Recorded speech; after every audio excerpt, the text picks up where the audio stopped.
हाँ जी, नमस्कार भाई सभी को। कैसे हो सारे? तो उम्मीद है सब स्वस्थ हो गए, मस्त हो गए। चल रही है पढ़ाई भी अच्छे से और चलती रहनी चाहिए। ठीक है, चलो। हमने लोक देवियों के लगभग 3 पार्ट कर लिए हैं। पिछले जो पार्ट किया था हमने उसमें लगभग 10 लोक देवियां कर ली थी।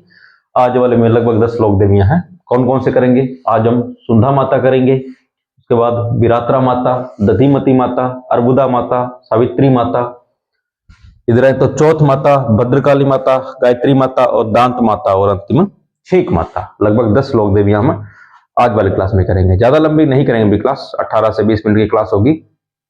अच्छा खासा आपका इसमें जो बोलते मैटर आपको मिल जाएगा। सीधे सीधे फैक्ट है, कहानियां जो बनी वो बना लेंगे, वरना सीधे सीधे फैक्ट पढ़ लेंगे। ठीक है, तो एक बार इसका स्क्रीनशॉट ले लो आप, फिर आगे करते हैं।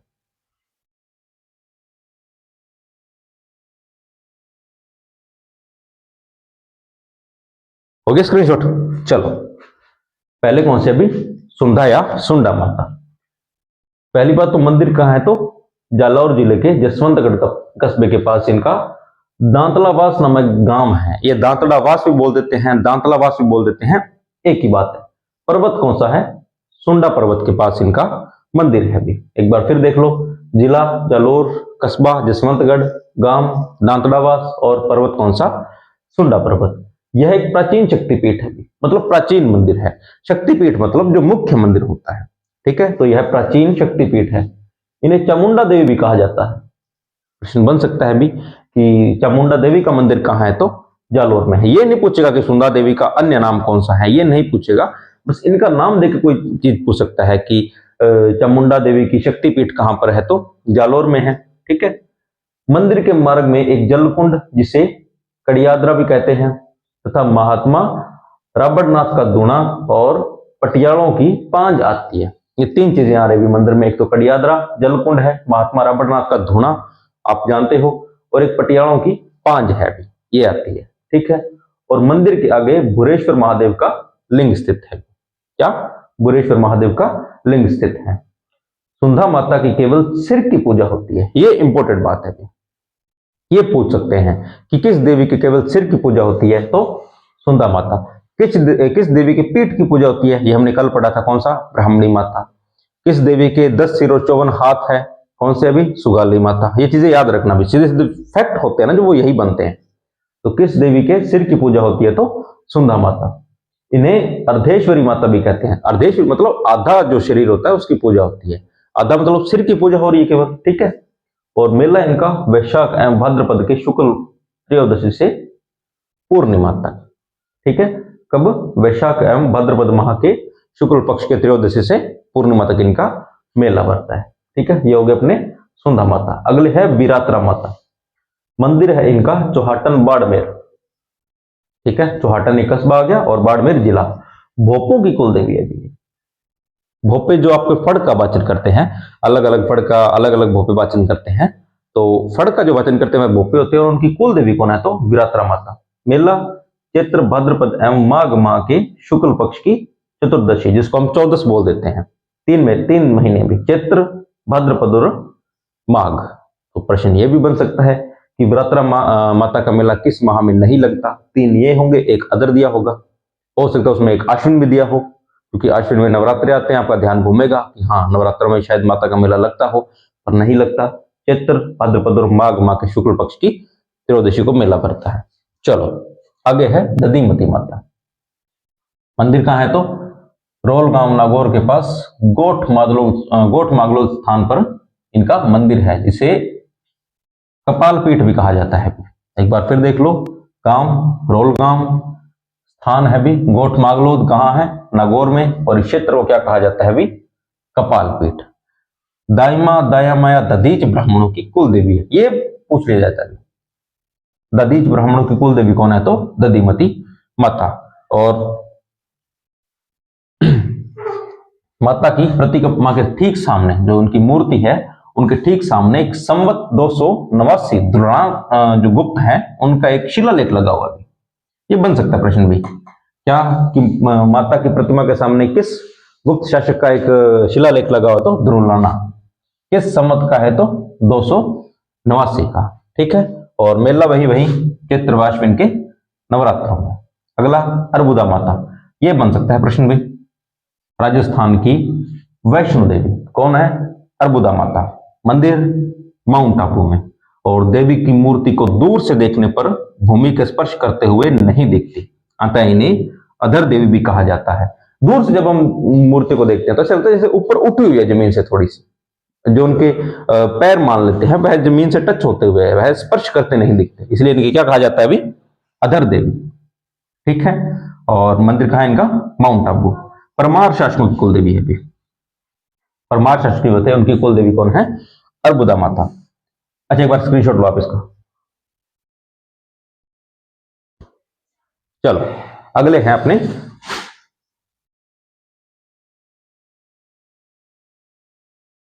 अगले हैं सावित्री माता।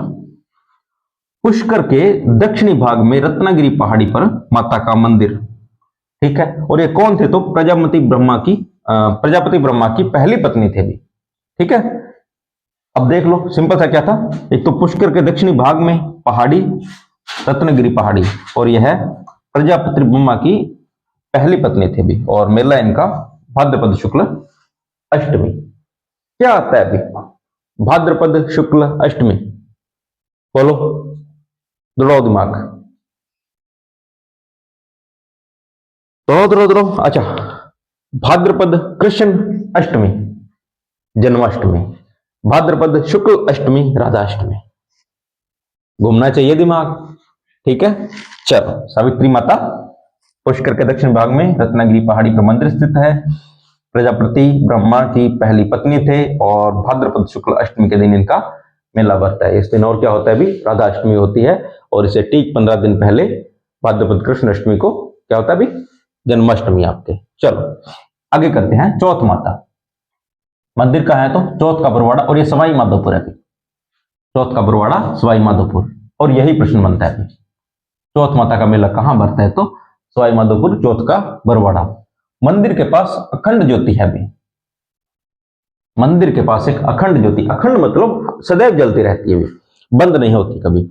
हम आपने कभी पढ़ा होगा कि अखंड दिया किया जाता है, अखंड ज्योत जलती है, मतलब वो लगातार जलती रहती है, कभी बुझती नहीं है। और ऐसा नहीं कि मतलब अपने आप जलती नहीं भी, उसमें सामग्री जो डलती है वह डाली जाती है, मतलब उसको भी बुझने नहीं दिया जाता है, उसको बोला जाता है भी अखंड ज्योति। और मंदिर के पीछे गोरे एवं काले की प्रतिमाएं हैं भी। ठीक है, ये भैरव थे भी, देखना क्या लिख भी लो एक बार, इसमें जगह नहीं है, आप लिख लो गोरे काले भैरव की प्रतिमाएं हैं, गोरे एवं काले भैरव की प्रतिमाएं हैं। अगला है भद्रकाली माता। मंदिर है इनका हनुमानगढ़ टाउन। अब हनुमानगढ़ भी कर सकते हो, हनुमानगढ़ टाउन भी एक ही जगह भी। और क्या है ना, कई बार एक जंक्शन भी है और टाउन भी है, पेपर टफ बनाने वाला पूछ सकता है अभी, हनुमानगढ़ जंक्शन दे देगा, हनुमानगढ़ टाउन दे देगा, हनुमानगढ़ दे देगा, कंफ्यूज कर देगा आपको। तो हनुमानगढ़ टाउन थोड़ा याद रख लेना भी, और मेला वही चैत्र व अश्विन के नवरात्रों में।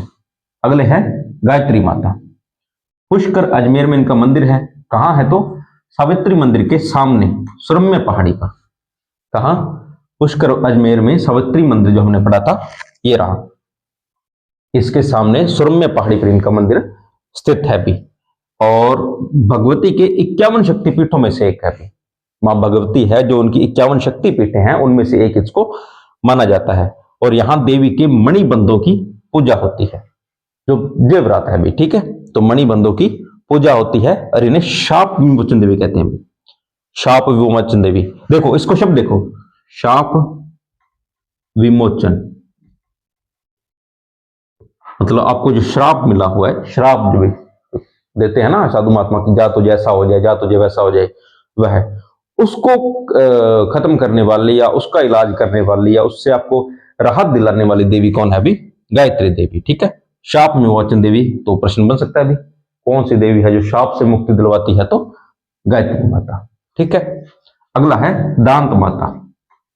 मंदिर है इनका कोटा में, इन्हें दृष्ट माता और श्री दृष्ट मोरडेरू माता भी कहा जाता है, और यह कोटा राज परिवार की कुल देवी है। यह प्रश्न बन सकता है अभी, कोटा राज परिवार जो उनकी कुल देवी कौन है? तो दांत माता। और अंत में हमारे छींक माता।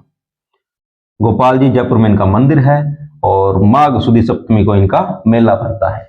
आपके लिए एक प्रश्न छोड़ रहा हूं, सुदी का अर्थ क्या होता या तो कृष्ण पक्ष होगा या शुक्ल पक्ष होगा। अब कृष्ण है या शुक्ल वो आपको मुझे बताना है कल। सुदी का अर्थ दो होते हैं, एक सुदी होता है, एक बदी होता है। अब घुमाने वाला आपको कृष्ण और शुक्ल ना देके सुदी और बदी भी दे सकता है, इसलिए मैंने आपको आज अलग लिखा है भी सुदी का अर्थ। ठीक है, एक बार अब दोबारा देख लेते हैं। चलो मोटा देख लेते हैं अभी। सुंदा माता जालोर के जसवंतगढ़ जिले के पास इनका मंदिर है, तांतड़ावास ग्राम में, और सुंदा पर्वत पर एक बना हुआ है। यह एक शक्तिपीठ है और इन्हें चामुंडा देवी भी कहा जाता है। मंदिर के मार्ग में एक जलकुंड जिसे कड़ियाद्रा कहते हैं, एक महात्मा राबड़नाथ जी का दूणा है और एक पटियाणों की पांज आती है। मंदिर के आगे भूरेश्वर महादेव का लिंग स्थित है। सुंधा माता के केवल सिर की पूजा की जाती है और इन्हें अर्धेश्वरी माता भी कहा जाता है। और मेला इनका वैशाख भाद्रपद माह के शुक्ल पक्ष की त्रयोदशी से लेकर पूर्णिमा तक। ठीक है, अगला विरात्रा माता मंदिर चौहाटन बाड़मेर में, भोपों की कुल देवी। अभी प्रश्न बन सकता है भोपों की कुल देवी कौन सी है, तो विरात्रा माता। भोपों का काम क्या था, अभी फड़ का वाचन करना। मेला चैत्र भाद्रपद व माघ के शुक्ल पक्ष की चतुर्दशी को। ठीक है, आगे है दधीमती माता, रोलगांव नागौर गोटमागलो स्थान पर इनका मंदिर है, जिसे कपाल पीठ भी कहा जाता है। यह दाइमा या दधीच ब्राह्मणों की कुल देवी है। माता के मंदिर के प्रतिमा के ठीक सामने संवत 289 ध्रुवनाना गुप्त नामक एक गुप्त शासक था, उसका शिलालेख लगा हुआ है। और मेला भाई आपका चित्र व आश्विन नवरात्रों में होता है। अर्बुदा माता प्रश्न एक ही बनता है, राजस्थान की। वैष्णो देवी मंदिर माउंट आबू। अच्छा, एक तुक्का मारना है, अगर आपके दिमाग में तुक्का मारना है कि अर्बुदा माता का मंदिर कहां स्थित है, और आपको यह पता है कि वैष्णो देवी का मंदिर कहां है, तो जम्मू में, पहाड़ियों में जहां बर्फ गिरती है। और राजस्थान में एक ही जगह है जहां पर बर्फ गिरती है अभी, माउंट आबू। तुक्का मारना है तो थोड़ा दिमाग लगा तुक्का मारना। बोलते हैं ना कि तुक्के वो मारे जाते हैं जो हमने पढ़े होते हैं, थोड़ा बहुत वही तुक्के मारे जाते हैं, बेतुके तुक्के नहीं मारे जाते। ठीक है, तो तुक्का वही मारना जो आता हो। बच्चे बोल देते हैं कि सर 4 में से 2 मैंने काट लिए, जैसे ये ए होता है, ये बी, ये सी या डी, तो मैंने ए और डी काट दिया, तो मैं इन दोनों में तुक्का मार सकती हूँ। बिल्कुल मार सकते हो, 100% मार सकते हो। पर दिक्कत यह है कि जो आपने तुक्का मारा है वह इन्हीं दोनों में से होना चाहिए। कि अब तुक्का बी पे मार रहे हो, ऑप्शन इन दोनों में से कोई निकल रहा है, वो बेतुका होता है। चलो ध्यान रखो भी, तुक्का मारो, बेतुका नहीं। चलो ये हो गया। और इन्हें क्या था भी, इनकी मूर्ति जो है वह भूमि को स्पर्श करते हुए नहीं दिखती, इसी कारण इन्हें अधर देवी भी कहा जाता है और परमार शासकों की कुल देवी है भी। अगला है सावित्री माता, जो पुष्कर के दक्षिणी भाग के रत्नागिरी पहाड़ी पर माता का मंदिर है। यह प्रजापति ब्रह्मा की पहली पत्नी थे और भाद्रपद शुक्ल अष्टमी को इनका मेला भरता है, जिस दिन और क्या होता है भी, राधाष्टमी होती है भी। अगला चौथ माता मंदिर इनका चौथ का बरवाड़ा सवाई माधोपुर। माता के मंदिर में अखंड ज्योति जलती रहती है और गोरे काले भैरव की प्रतिमाएं भी लगी हुई है। भद्रकाली माता मंदिर हनुमानगढ़ टाउन में, मेला चैत्रवाश्विन के नवरात्रों में। अगला गायत्री माता मंदिर पुष्कर अजमेर। सावित्री माता मंदिर के सामने सुरम्य पहाड़ी पर माता का मंदिर स्थित है और भगवती के जो 51 शक्तिपीठ हैं उनमें से एक इन्हें माना जाता है अभी। देवी के मणिबंधों की पूजा की जाती है, इनके हार श्रृंगार जो होता है, और इन्हें शाप विमोचन देवी भी कहा जाता है, शाप को नष्ट करने वाली या उसका इलाज करने वाली। अगला दांत माता, जिसे दृष्ट माता, श्री दृष्ट मोरडेरू माता भी कहा जाता है। इनका मंदिर कोटा में है और यह कोटा के राज परिवार की कुल देवी है।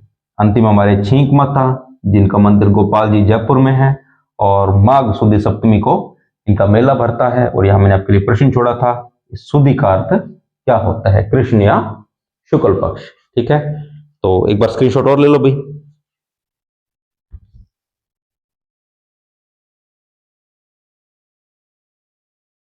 चलो ठीक है, यहां तक कर लेना भाई। मैं फिर बोल रहा हूं, मैं कोशिश करता हूं आपको कम से कम समय में अधिक से अधिक जानकारी दे सकूं, आपका समय खराब ना हो और समय ही है भी।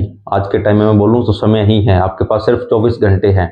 अगर आप मैं बोलता हूँ जो बच्चा मन लगा के पढ़ता है ना, उसको ऐसे लगता है कि 24 घंटे कम है, ज्यादा होने चाहिए थे।